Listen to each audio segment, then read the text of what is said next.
Svet školy teraz a v budúcnosti. V našej reportáži by sme vám chceli ukázať život na školách teraz a v budúcnosti. Naše školské kúpeľne teraz a tak, ako by sme si ich predstavovali v budúcnosti.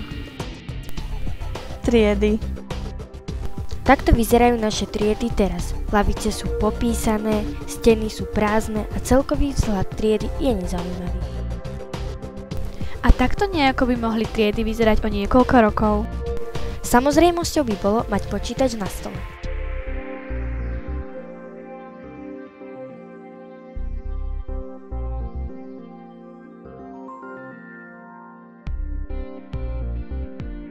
Steny sú vyzdobené a každý žiak má svoj osobný priestor, teda uzamykaciu skrinku pod stolom, aby nemusel každý deň nosiť ťažké učebnice.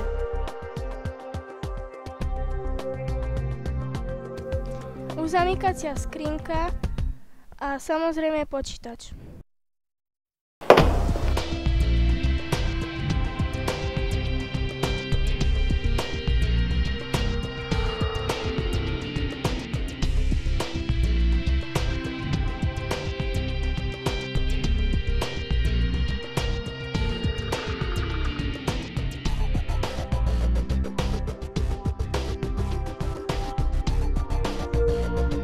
Žiaci by boli takí istí, ale vyučovanie by bolo zábavnejšie.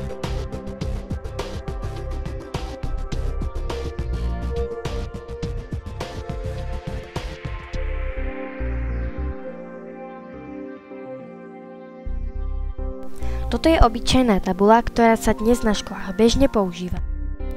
Toto je interaktívna tabuľa, ktorú v škole síce máme, ale nie v každej triede.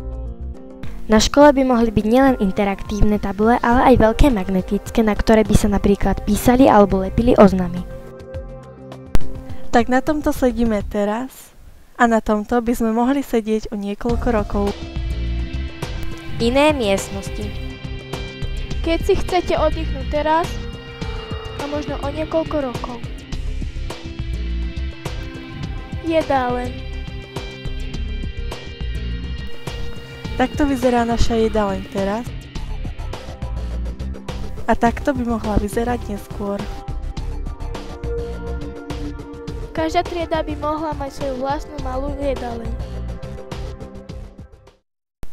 Anketa.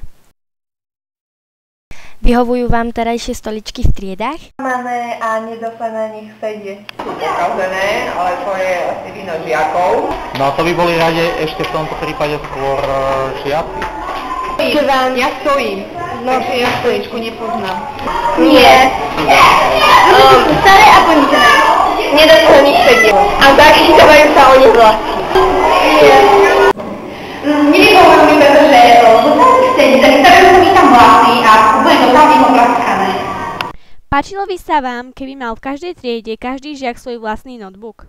Bolo by to dobre, ale mám obavy, že by žiaci to zneužívali. Áno, bol by som veľmi rád, pretože by sme ho potrebovali. Áno, To by bolo super, no. Páčilo by sa vám, keby bola v každej triede interaktívna tabuľa? Áno. Áno, to by bolo fajn. áno. Páčilo by sa vám, keby bolo lepšie vybavenie telocvične a posilňovne? Bolo fajn, lebo v súčasnosti deti málo sa pohybujú, málo cvičia mimo školy, takže bolo by dobre, keby bola lepšie vybavená tato.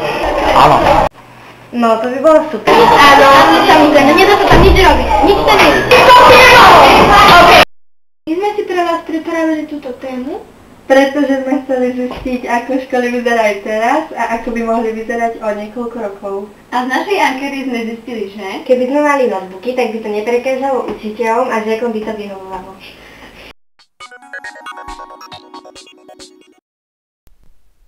Vyrobili Emka Kubíncová, Katka Poliaková Romanka Liščáková a Maťa Kudelková. koniec.